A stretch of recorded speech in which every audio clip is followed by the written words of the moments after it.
I do believe we are live. At least I'm hoping so. All right. And if we're not, then we're going to find out here in just a few seconds. But welcome to an MMA Talk. I'm Brandon Coach, your host.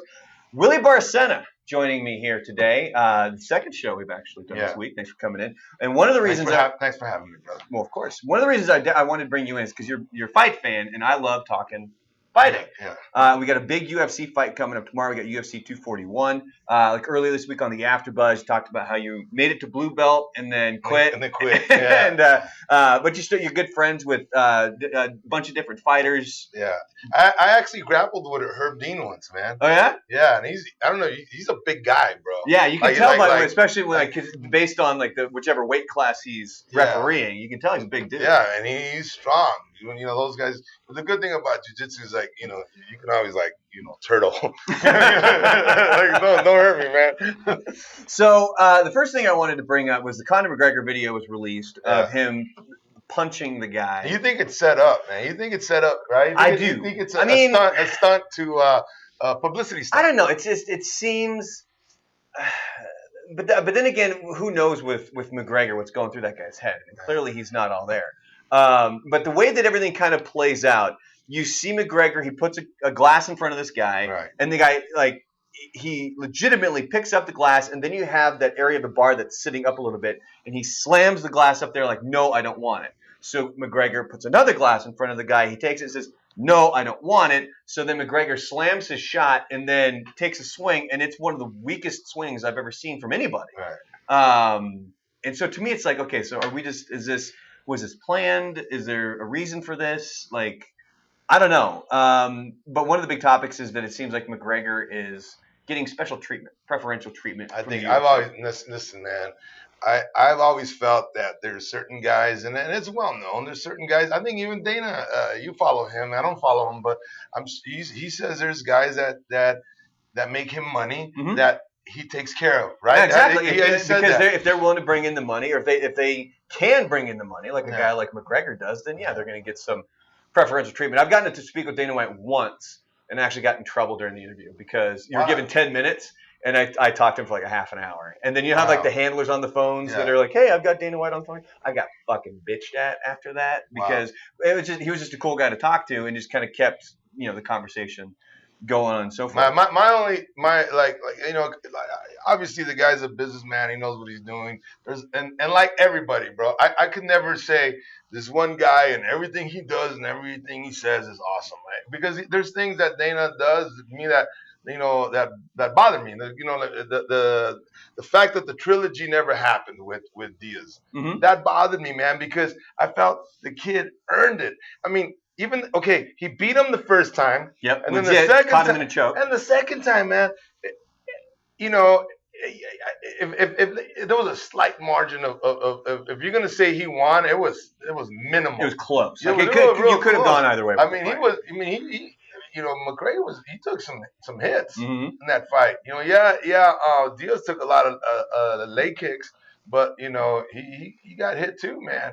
And I think he earned it. I think he earned the right to get the trilogy and put some money in the kid's bank account.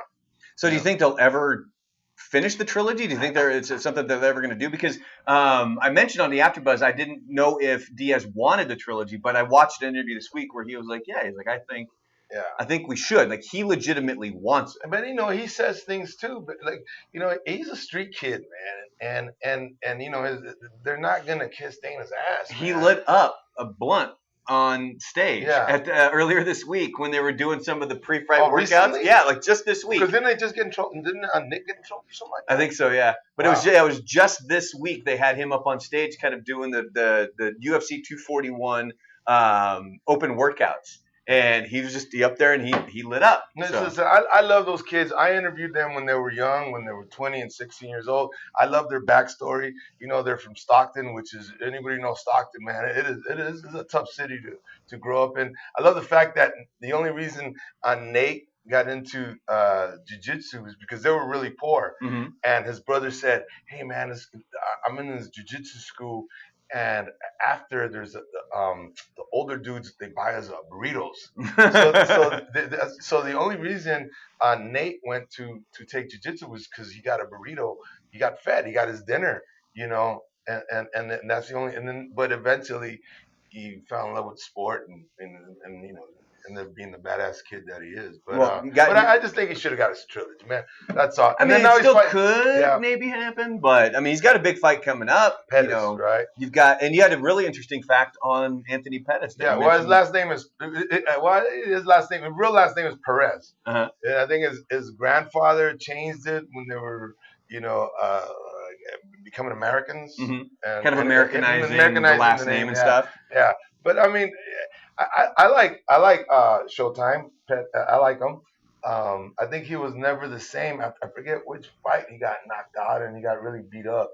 Remember, he used to walk in with mad swagger with his Mm-hmm. gold chains, But and then once he got, I forgot who's the guy who really took it well, to he's him. kind of struggled recently. Remember, he was, if you're not familiar with Anthony Pettis, he's the one that jumped off the cage Yeah. and kicks Benson Henderson in the head with the old WEC days. Yeah. And he does that, and that knockout didn't win him that fight because the bell rang.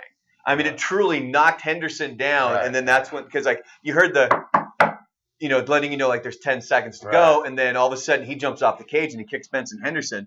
But He's a Taekwondo guy.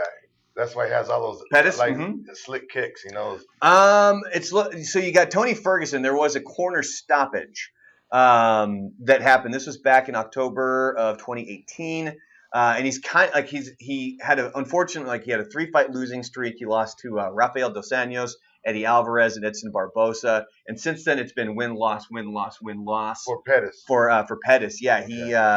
Some of the bigger names, like he lost to Max Holloway, that was for the interim featherweight championship.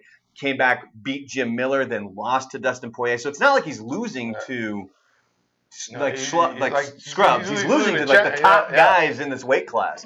But he is coming off a victory over Stephen Thompson. This was back in March of earlier this year, and it was the headlining fight. It was Thompson versus Pettis. And it was his return to welterweight. So, of course, he's taken on, as we were talking about, Nate Diaz, who's coming his last fight. This was 3 years ago. Yeah. You know what? I just hope and I don't know why the brothers they're not into either brother, either Nick or Nate. I literally can't understand why those guys don't check leg kicks. Right? It's painful. Painful. I know it's painful, but I think it's more painful to take the kick. It is. I mean, if you've never been kicked, like the way that you get kicked in the thigh, it hurts. No, listen, bro, and I know I don't want to. We were talking about my kids and how I was raising them. Yeah. Okay, dude. And by the way, my kids aren't even close to that level, so I don't want anybody here goes, "Oh, he's bragging about his kids." No, but listen, my son, the 24-year-old, he could break a bat, a Louisville Slugger at 13. Oof. Okay, you know how you can hold the bat and then just do that. You kick right through it. Muay Thai kick. Oy. Yeah. Because you're doing some. Yeah, it's man. So there's. How's your shins, man? They're getting there. Can you hit them with like a stick? No, I'm not at that level yet because there's 3 different bags that I'll train on. There's the big heavy bag that's about that big around. There's another one that's about that big around, but there's another one that's like this. But this is the I call it the son of a bitch bag. Because the way that it's built is there's almost nothing on the top as far as padding goes, and then as you get towards the bottom, awesome, there's sand. There's a gray, like a silver spray painted line on the bag, and everything down there, it's like kicking a cinder block. Yeah. And the reason it's called the son of a bitch is because every time you kick it, you son of a bitch. Because but that's the one that you develop. I have the most pussy shins in the world, man. If I hit my shin on the coffee table, man, I'm down. Like I couldn't practice. There was a coach that literally called me a pussy, man. This was like about 10 years ago. Because a friend of mine goes, "Hey Willie, you should take some stand up from this cat." So you know how like you kind of bounce around from gyms, like you meet people in this world, right? Yeah. So oh man, this guy's a great Muay Thai coach and everything. So I'll go. I went over there in my shorts, stretched out. We did the warm ups like 10 years ago, man. And then he goes, "All right, man, we do this exercise." They had they did the shin drill. I did it once. I went, "Oh," I said, "No, I'm out, bro." And he got mad. Really? Man, you're a pussy. I kind of am. It's not. I mean, it's not for the faint of heart. It's not for people who can't deal with pain because ouch. And especially one of the worst parts too is when you're doing that. Yeah. Is that you're still learning how to kick. If you miss and hit your foot or your toe, you're fucking No, done. but you know what happens to the shin bone, right? You know why it gets so hard, right? You know why? It develops like almost like a callus on it. Okay, no, this is what happens. The bone has the original of the bone, just regular our bones have air pockets in them, Mm-hmm. and as you're hitting them, the air pockets, you're popping the air pockets, these micro, size air pockets, and eventually, with years and years and years of doing it, there's no more air pockets. So that's why these like karate Japanese guys, Mm-hmm. that have been doing it. That's why they're like bricks, or Mm-hmm. that's anyway. So it toughens it up. Yeah. It's so not. I don't know if you knew that, but It's not for the faint of heart. It's one of those things that. So like the gym that I go to now, I'm kind of just training on myself because I know the stuff to do, and I'm getting back into it after shoulder surgery, and I'm like I gotta do this son of a bitch. I gotta do this son of a bitch. Like telling myself you need to do the difficult stuff, and it still fucking sucks, man. Well, I'm glad you do it because I tell myself every day, all right, I'm gonna train, and then I get hungry. So it's kind of like, and then I say to myself, all right, I'm going to train after I eat. And then after I eat, I say, man, I need to rest. And then I said, I'll do it after I rest. And then after I rest, I get hungry again. So it's hard for me to train. Well, I'm going tomorrow. If you get up early enough, come on out. Yeah, I'm there, bro. We'll go train. Okay. All right. So one of the things that we do, one of the reasons we do these MMA talks on the days we do them is leading up to the big fights. So if you got to pick, you got to make a prediction. We go with the main fights. So we're looking at Anthony Pettis and Nate Diaz. I got to go with Diaz all the way, bro. The Stockton slap, brother. I love those kids. I like Pettis. This is nothing I don't like about that kid either. But the Diaz brothers, this is the way they are, their personalities, their persona, how their surly attitude. Listen, man, I just hope I know this kid. I know Pettis kicks. Please. Nate, check a kick, bro. Come on, check one kick and then jab, and do all that crazy boxing you were taught. That's one of the things that makes the Diaz brothers so exciting to fight. Is they're kind of like they're super long, and they're unorthodox style where they're completely turned to the side, but they can still hit with power. They pitter patter, and then you don't know what I think the way they really fuck other guys up is because they'll mix in like taps, and then one of the taps. Has a little bit extra sting to it. So people actually, if you ever see them, they get like lulled to sleep when they're boxing, and they're like, oh, I'm just getting pitter patter, and all of a sudden like boom, like oh, I think that's. But anyways, check the kicks, bro, and I think it's gonna go the distance, or if it doesn't go the distance, I say Nate wraps him up. Gets him in submission. Yeah. That's another thing with them being so long is that they can be on their back. Yeah, they can do things that not a lot of people can do. Even more experienced jiu-jitsu guys can do just because of how long they are and how they're able to actually twist their damn body around. Okay, who do you go now? I'm gonna go Pettis. Why? Because you picked Diaz. Oh, okay. Because I was truly 50-50 on it. And I really like both Diaz brothers. I know they rub people the wrong way. I know they can kind of play the villain sometimes, but truly one of the reasons I'm picking Pettis is just because Willie just picked Nate Diaz. All right, so then the final fight, we've got Stipe versus Cormier. This is the rematch. Cormier is such a bad motherfucker, man. And this is the thing. So this is the rematch. Now, here's the thing. Stipe hasn't fought since he lost the belt to Cormier, and that was over a year ago. Now, for Cormier, he has fought since then. He won right? Yeah, he won the heavyweight. Actually, no, it's just been once. Oh, once. Because he beat Stipe back in July of last year, and then he fought last November when he defeated Derek Lewis. Now, Cormier.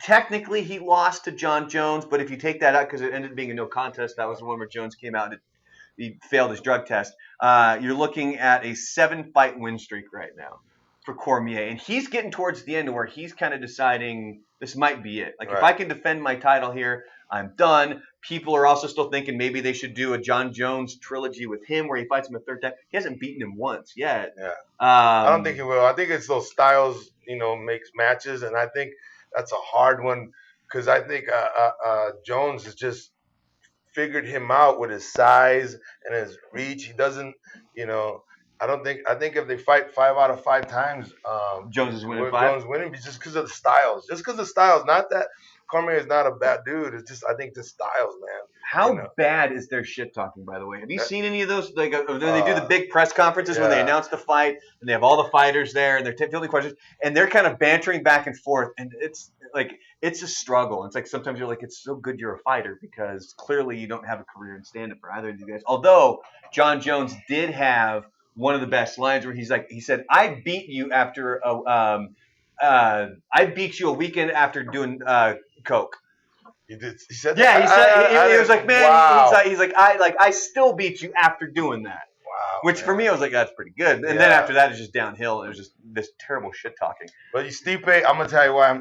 Even though I think Cormier is a pretty badass fighter, I think Stipe is a smart fighter as well, and I think he's gonna go back and fix the mistakes. And I know one of the mistakes he was making was dropping his hands when he got in close. That's specifically what Cormier said after that fight. He said everybody knows that after you clinch or get close with Stipe, he dropped his hands and his chin is up, and that's when he came through, and that's what knocked him out in the last fight. So I'm sure he worked on it. I'm sure he's a smart guy because I watched him one of the interviews back before when he was fighting that big super monster guy. Mm-hmm. That guy was and because both my kids play college baseball and Stipe was an NIA college baseball player, and that's why. So you're going with Stipe on this one? Yeah. All right. Well, then I guess we're actually going to pick the same ones on this one because I am going Stipe. And there's nothing against Cormier. I love Daniel Cormier. I think the guy's great. He's great on TV too. So once he does decide, okay, that's it for me. Oh yeah, Octagon. He's already great on TV. He's great as an analyst. And so, but looking at the two of them, I mean, Stipe, he was kind of finally the guy that wrapped up the heavyweight division in regards to. He was able to defend the title more than once.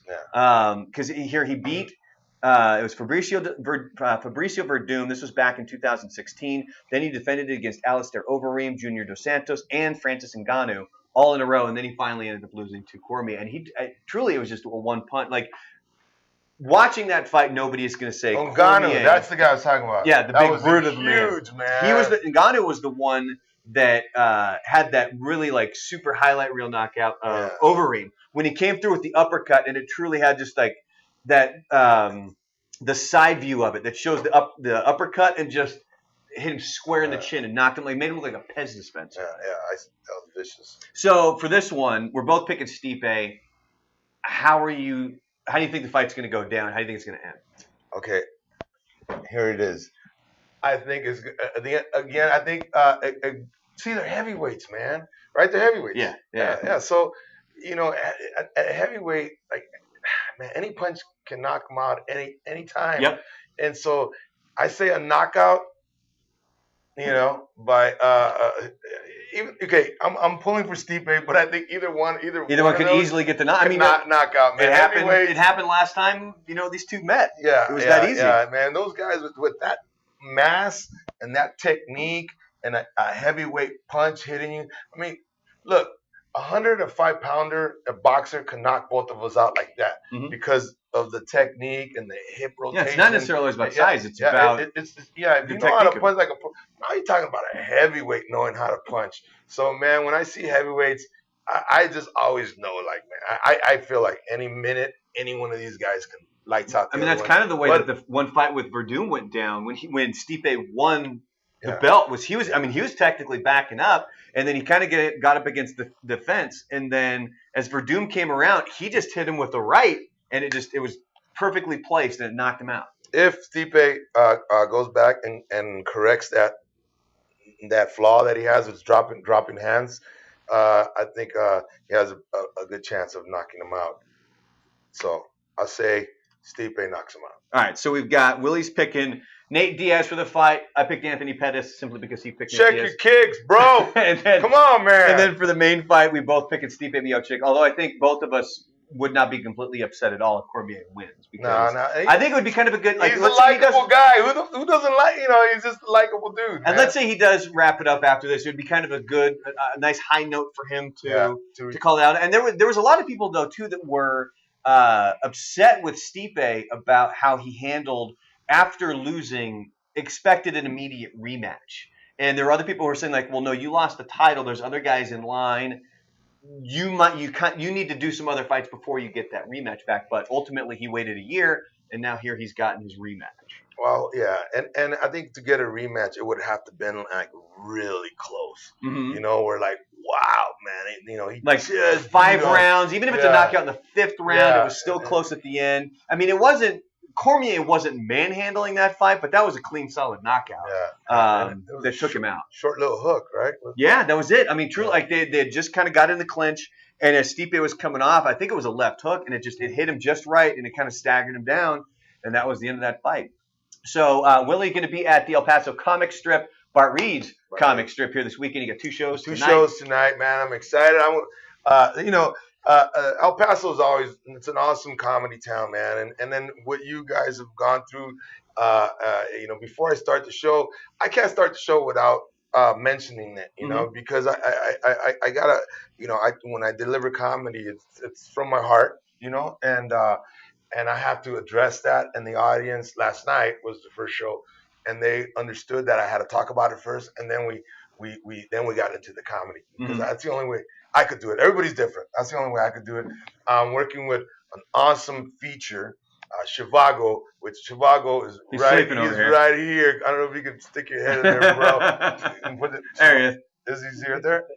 Shivago is an awesome feature, and I always love bringing a guy who's going to go on before me that's going to be funny. And I'm going to tell you, not everybody does that, man. A lot of comedians that are headliners will sandbag, you know. They'll bring a guy that can, make them look good. Yeah. You know what I mean? By they don't want somebody that's going to outdo them. No, oh my God, now I really got to step up. No, listen, I've always been the opposite, man. Anytime I take a feature with me, I always say, listen, man, kick some ass, get a standing ovation, fucking don't leave me anything. Make me work. I always tell comedians. And the same thing when my kids were playing sports, or they were, boxing or karate. Remember, I don't know if you know karate, they try to give you like a belt every month. Yeah. And I would tell the instructor, dude, he's only been here 4 weeks. What do you mean you want to give him his black belt? Anyways, I like that. I have to earn it. I have to earn my laughs, because Shivago brings it. He's setting the bar high as you're already stepping in there. So 2 shows tonight, 2 shows tomorrow, 1 show on Sunday. Out at Bart Reed's comic strip, and then follow me on Instagram. Media. Follow me on Instagram, guys. That's I have a Facebook as well, but it's at Willie Barcena. But nothing. Follow me either one. When you like, Facebook or Instagram. And thank you for having me, bro. I appreciate it. I love when Willie comes in. He's a good dude to talk to, and especially being able to talk fighting with you. Man, and keep working out, and hopefully next time I show up, we can get like a bamboo samurai sword and hit your shins a little bit. Hey. See what's up. You know what? You can hit me. You know what? I'll bring one next time, and we'll do it on camera. I'll let you take 1 whack, all right? And I'll take 1 whack at yours. All right, you want to do it? Deal. All right. Deal. Next time I'm in. That's like Mark over here shaking his head like, Okay, it's going to be a bamboo samurai sword that I don't know what it's called. We know what you're talking about. But you get 1 whack at me, I get 1 whack at you, bro, and somebody's going to the house. All right. All right. On that note, thanks everybody. Enjoy UFC tomorrow.